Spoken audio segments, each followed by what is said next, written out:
What's going on, guys? So I have my engine out of the IS300, and I have a ton of Aristo parts that are spread around the garage that will be going on my Aristo head as it goes onto this IS300 block. So I'm going to talk about all of the differences that I've noticed in this version of the block, comparing it to the Supra or the Aristo block, and then also all the Aristo components that I have, and the similar part that's on the IS300 that would provide the same function on the Aristo. So the differences between the two and what I've had to upgrade in order to run the Aristo head, everything that I have so far. It's only a couple little things that I have to buy, which I'm going to talk about that stuff too. So I'm going to talk about the differences in the block, the head, the camshafts, the water pumps, the oil pumps, piping that comes from the water pump, the oil passageways that are in the IS300, and also the GS300-GE block. So the differences between the two, and what you would have to do if you wanted to put oil squirters on this block. Some people do it. I don't want to do it. I'm not going to do it. There's a lot of drilling that you have to do. It's not just drilling and tapping for oil squirters. I'm going to go through that. But in this progress bar down below, if you look at the bottom of this video, I'm going to have the sections broken up into chapters using YouTube's chapter feature, so you can jump through the different parts of this video that you want to learn about or see the differences between the two water pumps or the two oil pumps or whatever. First, the biggest thing, and that is the oil squirters and the oil passageway. So if you look up here, right there, that, I don't know if you can see it that well, it's right beside this little coolant drain that's, if I were to shine a light down in there, you would see the very bottom of this. So this is just a little coolant drain that drains the coolant out of the block. And that's the same on GE and GTE. But this is the oil feed for the turbo on the GTE blocks. So I was thinking, hey, I want to drill out that and then get oil, but I can't do that because this whole galley on this side, because that's that little plug that I just pointed to is directly behind. So this little ball that's there and the ball that's there, that's the right side and the left side oil galleys that go through this block. The IS300 only uses this oil galley. It does not use this oil galley going down there on that side, which is the passenger side, right side of the engine. I can't drill into that and expect to get oil feed for the turbo because there's a passageway that needs to be drilled out over here. And if you look, there's this little weird circle spot that's right there. That sits in front of these little ball bearing plugs that are there and there. So those two, so this is the front of the oil galley and this is the front of the other oil galley. So if you were to drill through, you would need about a 10-inch drill bit to drill all the way through this spot right here and go all the way down to the other oil galley so that they're connected. I'm probably just going to run an oil feed underneath the engine because the old oil feed for that little turbo over there was actually going over the head, which is what the previous owner did. I didn't like that too much. So if you want to install oil squirters and you want to make use of the oil feed for the turbo that comes off of that galley, you have to drill those out. And I know the older engine that doesn't have VVTi, it doesn't have this oil feed that goes up to the VVTi. It just has a smaller tap there that I think the oil pressure sensor connects into. From what I understand, people drill it out so that they can put this on. So this is a lot larger of a thread that banjo fitting is going into. So that's with the block. Going on to the 2JZ piston thicknesses. So these are 2JZ-GE pistons and rods. So the rods are the thin part, and I think the pistons are a little bit thinner also. This is actually a 3S-GTE rod and piston from my old engine, the last engine that I built. These are the weak parts that people change out because they break at about 400 horsepower or so. And these are known to go up to about 800 or a little more. Compared to this one, it's like this little teeny little rod. Like, look at that little thing. Look how cute it is. It's so tiny. And then these are beefy, crazy rods. I have a video comparing the difference between this 3S-GTE piston and rod, and I had a 2JZ-GTE piston and rod right beside it, comparing like physically the difference between the two. So if you want to watch that video, I'll have a little thumbnail thing popping up so you can go and click on that. Moving down to the oil pan, the Aristo and the IS300, they both use a front sump oil pan, which is not really very good if you're going to drag race this engine. I'm not going to drag race it, so I'm not too concerned about it. But the oil sits here, so whenever you do a bunch of launches, the oil goes to the back of the engine. You have oil starvation issues, and then you burn out a bearing, spin a bearing, throw a rod, right? So you would have those issues. The IS300 chassis is not really suitable for running a rear sump or a mid sump because of that that part of the frame that goes across there. I don't know if you can see it, it's kind of dark. I'll try to turn up the brightness a little bit. I don't have a light over on this section of the garage, but the steering and that are both in the way. So there's probably guys that do it, there's probably a way to do it, but yeah, I'm not going to cut up my frame and then relocate stuff just so that I could put a rear sump, because I'm not going to be drag racing the car. It's just going to be a high horsepower street driven car. These sumps, from what I could tell, since both the IS300 and the Aristo are front sump, the strainer looks the same, the oil pan, the windage tray, so all of this stuff actually looks the same between the two engines. From comparing my parts to Aristo parts, I don't have this to compare, but this part that goes back here that holds the rear main seal, that's the same up here where the oil pump would go here. So I'm going to show the oil pump. This is the IS300 oil pump. As you can see, it's got the spot right there. Try to point to while I'm holding it. So it's got the spot right there for the crank position sensor. When you look at the back of it, that's where most of the differences are. What's different is you look up here on the top. So the bolt patterns, they're all the same. It's just the actual design of the pump is a little bit different. And this pump doesn't flow as much oil as this pump. This is the super one that also works with the Aristo, and everything's the same really with it. It's just the inside pump internals, these aren't as beefy as this. There are companies that sell upgraded ones where the factory, they take one of these oil pumps and they open it up and make it where it flows a little bit more oil than this does, and it's like $100 more. And I think Rad Industries, he's got a video talking about all the upgrades that they do to this oil pump, like talking about it for like a good 30 minutes. It's the same where the tensioner bolts into the oil pump, so that's the same. Here's what I think about GE head gaskets. GTE head gaskets are different. They're a 3-layer multi-layer steel. That's just a 1-layer. The GTE head gaskets are a lot beefier. That's one of the other differences between the two. You can see just by looking at it right now. Let me spin this one this way. So there's a difference in the angle of this, for one. So the thermostat housing, the way it sits, and I believe the IS300 and the Supra actually take the same thermostat. I'm gonna have a little text popping up saying whether or not I just lied right there, but I believe they're the same. It's just the difference in how this mounts. So there are companies that make a little offset, so you can actually spin this in the direction that you want. You could turn it a little bit that way, and then mount it in this direction, and that's so you can clear a turbo or exhaust manifold or something. I think they're like $40, and they're not bad. Drift Motion, I think, makes one, but the thread is actually different. So these are M8 studs that come out, and these are M6. So this fits on that, but it doesn't fit here. And obviously you wouldn't want to drill this out because this is cast aluminum. And when you start drilling cast aluminum, it might not break initially, but later on, whenever you're like driving it around and it's heating up and cooling off, there's a potential that this could break in the future. So I don't want to deal with that. I might end up just buying one of these. There are billet ones that are way overpriced that you can get, but you can't use the IS300 factory one, which I thought you could, because based off the pictures when I was doing my picture research, looks like you can. Coming up a little bit more, so water pump stuff. This is probably where most of the differences are between a lot of the 2JZs.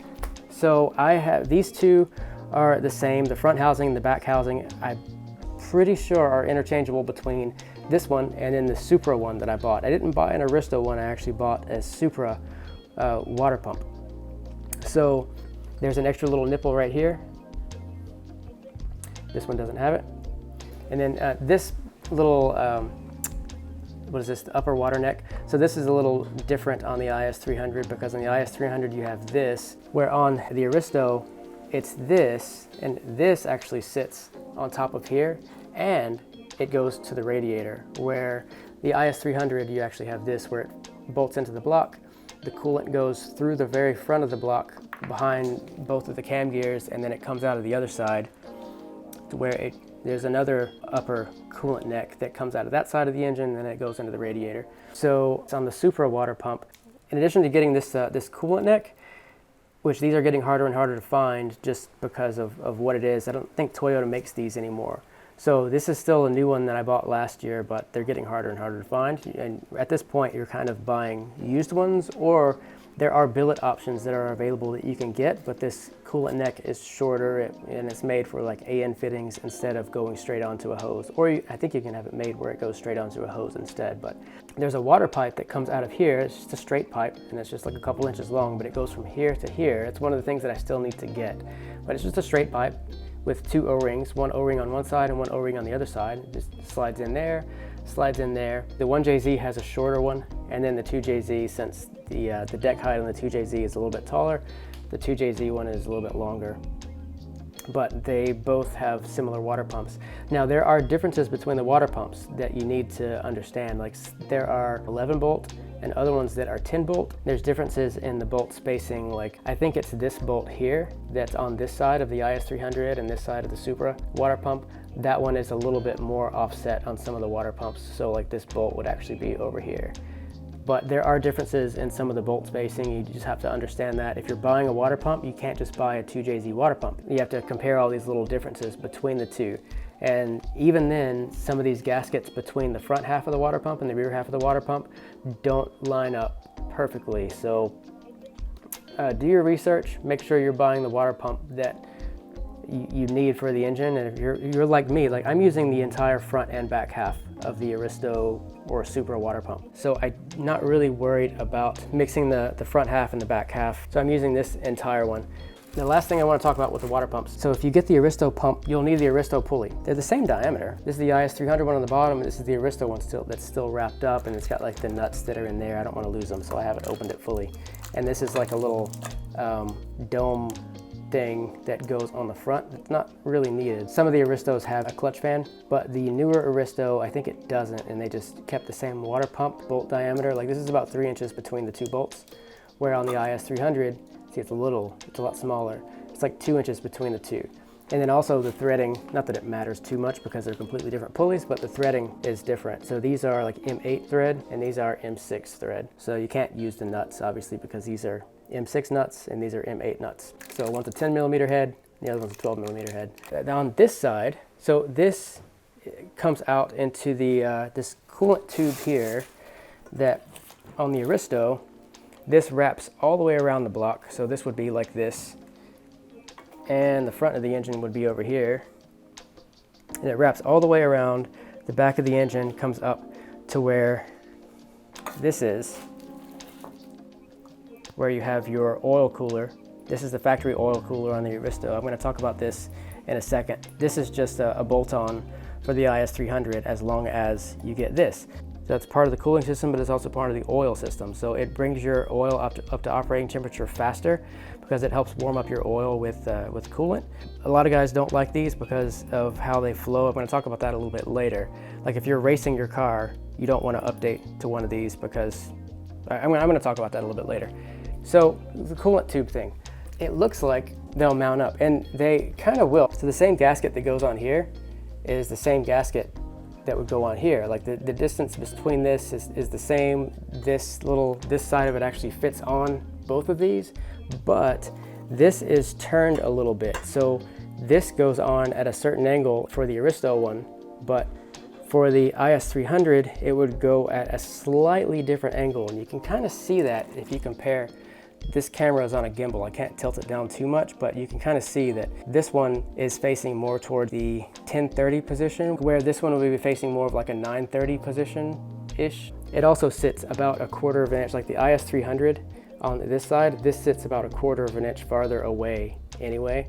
So it's not a perfect fit with mounting this coolant pipe thing to the back of the IS300. So if you upgrade to the Aristo water pump, it seems like it'll work one direction, but it won't work the other direction. Like what I mean is this one, because of the way that it's shaped, it's a big U shape that wraps all the way around the back of the engine, and you may be able to bend it up and make it work on the other water pump and then kind of stretch it out and make it work because these flanges, they still fit on the water pump. But The IS300 one is mostly a straight tube that doesn't wrap around the back of the head. It actually bends down towards the wheel on the passenger side.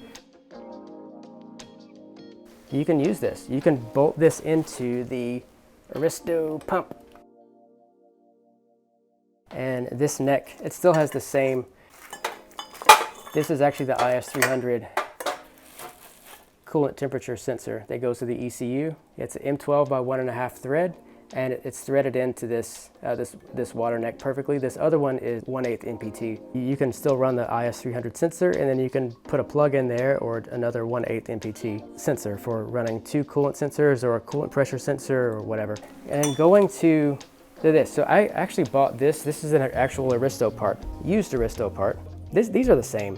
The bolt that hold these together, these are the same. It looked different in the picture for some reason. When I was looking at everything, I was like, oh, that looks different. And then when I got it, I realized it was the same part. So the bolt that's going through, they're both threaded here for the oil pressure sensor, because the oil pressure sensor goes through here in the IS300, and it goes to the same location in the Aristo. So I'm just going to put the Aristo one on because I have it. I'm probably not going to have any luck selling it because it's the same as an IS300 part. This is the only real difference between the two. So if you were to take this little threaded thing out that the oil filter goes onto, you would put this one on. So this is the one that you would put on. You would just thread this in to here, and you would thread that into there so that you could put this oil cooler on. So it goes like that. I'm not going to put much weight on it because this isn't bolted into the block right now. This sits like that. I'm kind of holding it up too because nothing's bolted in right now. It's just sitting here. So this sits like this. This is the way Toyota does a lot of their factory oil coolers. So they bring the oil up to operating temperature faster. That's one of the advantages. And it helps keep the oil cool whenever you're driving or if you're towing something or whatever. Like I did this upgrade to my FJ Cruiser because my FJ Cruiser has the same engine as the Toyota Tacoma, and the Toyota Tacoma with the tow package came with, if you got the tow package on the Tacoma with the same engine, then it came with one of these. So I really ordered this for the Tacoma, but I put it on my FJ Cruiser and I just slid it on to, I had to change this out, the hollow bolt that goes through that the filter went on, so that I could put this little sandwich plate thing there.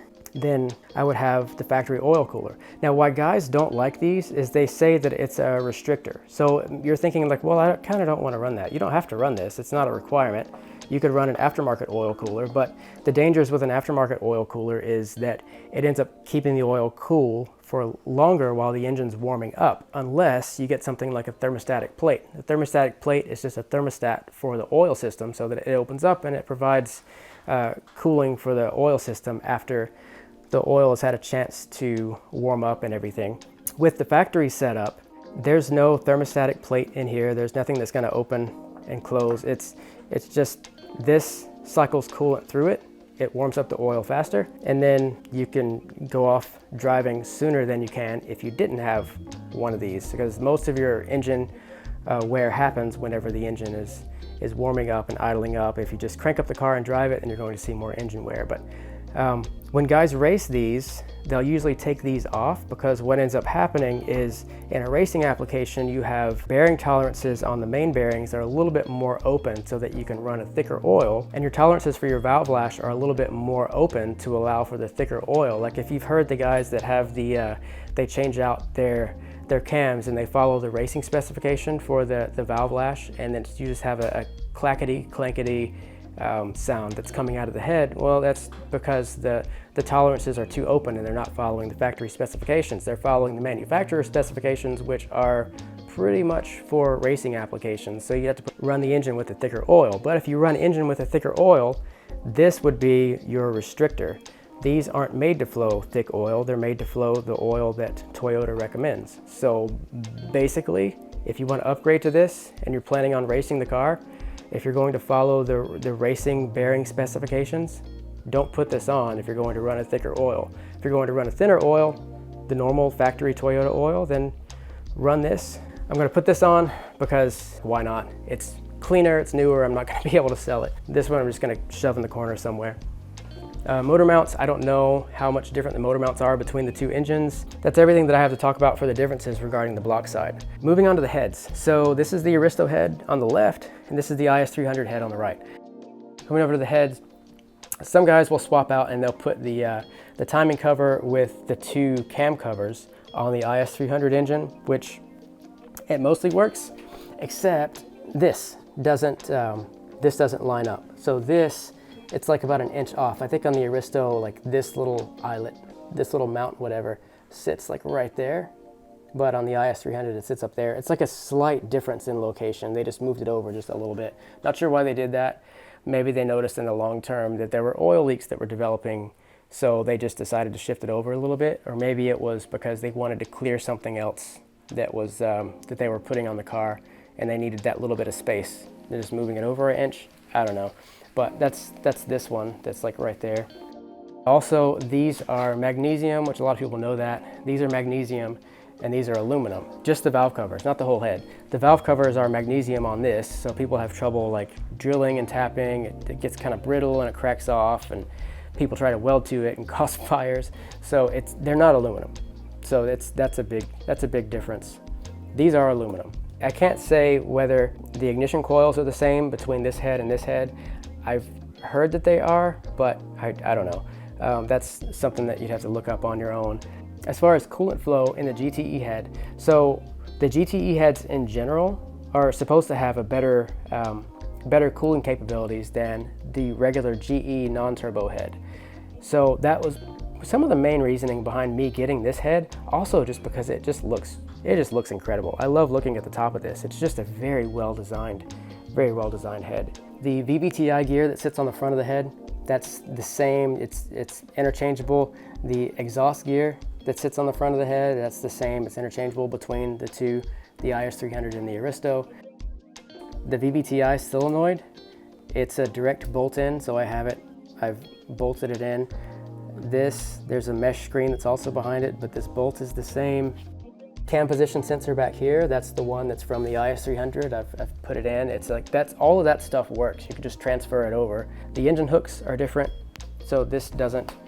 These are beefier engine hooks. These actually attach in 2 places, where the ones on the IS300 head, that one goes into 2 places. This one goes into only 1 place. And then the last thing I want to mention with the heads, I have them flipped over on the side. This is the GTE head and this is the GE head. And if you look at the cooling passages of this, so this is the intake side, this is the exhaust side, and this is the GTE VVTi head. You notice the depth on these cooling passages, they're a lot deeper. It looks like they're about 1/4 of an inch or 6 to 7 millimeters deeper here than they are on the GE VVTi. Because if you look on the intake side, they're pretty shallow. This itself looks like it's about 1/4 of an inch or about 6 to 7 millimeters deep. This side is deeper, but it's the whole thing, it's just, they're pretty shallow, specifically on this side. So that would mean the cylinder temperatures on the GTE head would be a little cooler, just because of the depth of this. Because if you look, like, I don't have a way to measure depth. This looks probably about 1/2 inch deep, or about 12 millimeters or so deep. I can't tell, but they're a lot deeper. It's definitely a lot deeper. And the intake ports on the GTE. So GTE VVTi intake ports, when I measured these, so they're 2.1 thousandths of an inch. I forget what that was in the metric conversion, but the intake ports were 1.75 thousandths of an inch, which comes out to about a 0.35 thousandths of an inch difference, which is 1/3 of an inch, which is also about 9 millimeters. So these are about 9 millimeters wider on the intake. And the height of these was 1.3 thousandths of an inch versus 1.1 thousandths of an inch. This is tapered. They're both tapered, so it's a little difficult to measure, but that comes out to roughly 33 millimeters versus 28 millimeters. So there's a considerable difference on the intake size. The exhaust side of this is actually smaller. This is the GTE VVTi. I've measured this already, but this was about 1.4 thousandths of an inch. I think it was just a little under 1.4 thousandths of an inch, which comes out to about, I think, 33, 34 millimeters. And this was about the same width, but you'll notice that they're not oval shaped. These are actually like a circle shape. So they're that same size all the way around, and this is the GE VVTi. The exhaust ports on the GE VVTi are actually larger than they are on the GTE VVTi. The height here is about 1.1 millimeters, or roughly about 28. So it's like, these are like about 28 by 34, where these are about a 34 millimeter full circle diameter. So the big differences in those ports. And in my two sets of camshafts, I have my GTE VVTi on the left and I have the GE VVTi on the right. The only real difference is how I said earlier with the GE VVTi and then the GTE VVTi head. The GTE VVTi, the cams are the same on the intake side, but it's just the port is larger. Where on the GTE VVTi, on the exhaust cam, the port is smaller for GTE VVTi, but they gave it a little bit more duration on the exhaust cam. But the lift is the same between intake and the exhaust. What I've done is I poked this little hole in this little box that I don't know, something came in it. Just kind of poked it inside the hole, like where this side sat inside the hole, and I just traced around the lobe. The GTE and the GE VVTi cams, they both followed the same exact line. So that's this line here. I didn't even have to trace this line because when I stuck the cam in here, after I traced out the GTE VVTi, when I put the GE VVTi cam in, it followed that same exact line with no difference at all. The exhaust, however, when I did the same thing, I mean, I would stick it in there, but I would be showing you the same thing.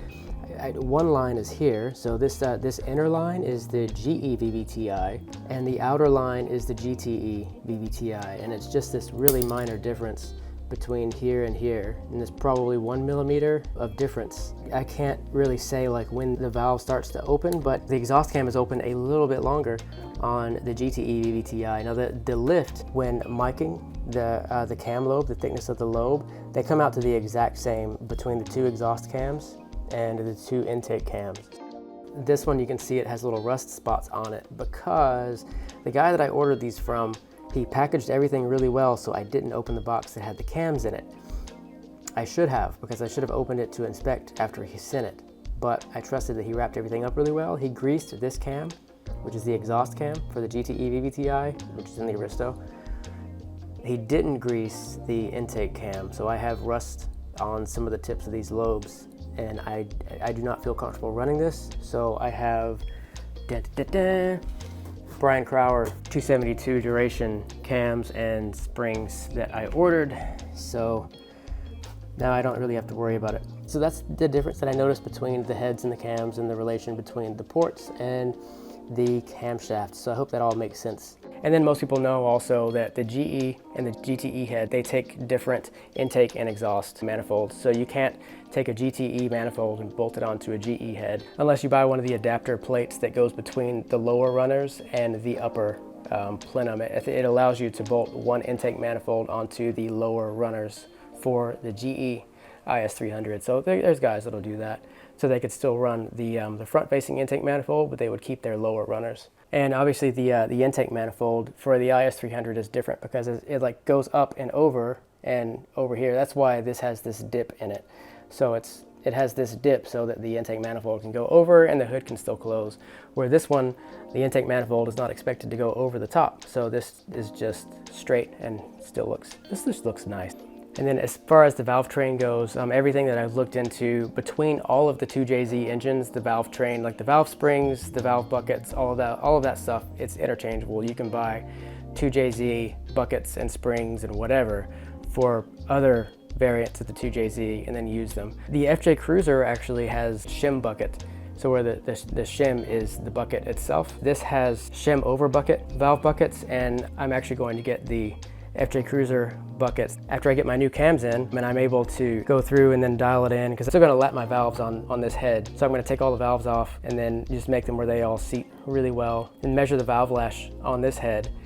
And there's an FJ Cruiser guy that I know that has all the buckets that I need. So I just have to send him the measurements for all the 24 valves, and then so like, oh hey, I need these buckets, and then he's gonna send me the valve buckets, and then I'll measure the tolerances again and make sure that they're good to go. And then the last thing that I noticed between the two heads is this doesn't have anywhere to mount the coolant sensors on this side. But if you look down here, the coolant sensor used to be right there.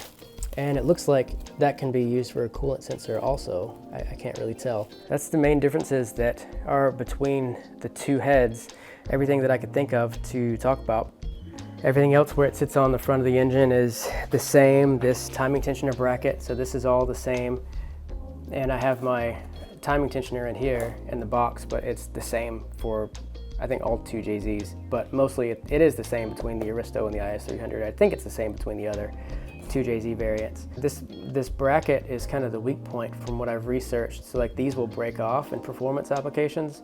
So I ordered a billet one from, actually got the Real Street one, so I actually got to take this hardware off, but whenever I take this bolt out, the bolt's going to go through the new pulley that's going to be going into the billet tensioner bracket. I just don't want that to be something that I'm worried about. Anyway, that's all the differences that I could think of between the IS300, GS300, 2JZ-GE, VVTi, that's a lot of letters and numbers, and the Aristo twin turbo variant, which was also VVTi. So that's walking through and looking at the parts that I have that are physically different and the differences that I know that I'm aware of, and the parts that you can use on the IS300 if you were to upgrade yours the way that I'm upgrading mine, which is 2JZ-GTE Aristo head on the IS300, non-turbo block with forged internals and other stuff upgraded. So still have a few other things that I need to buy, but for the most part, I'm like 95% done and ready to start putting things together once I get my crank and the other stuff back from the machine shop, because my internals are getting balanced right now. But yeah, there's going to be some assembly videos to come, and if you want to check out my other videos on the car, you can. I talk a little bit more in depth about all the stuff that I'm doing, not specifically with engine stuff like I did today, but all the parts that are going onto it and the engine management and the wiring that I've had to do to it. So that's it though. Thanks a lot for watching this video. Make sure you like, subscribe, comment, and as always, God bless you guys.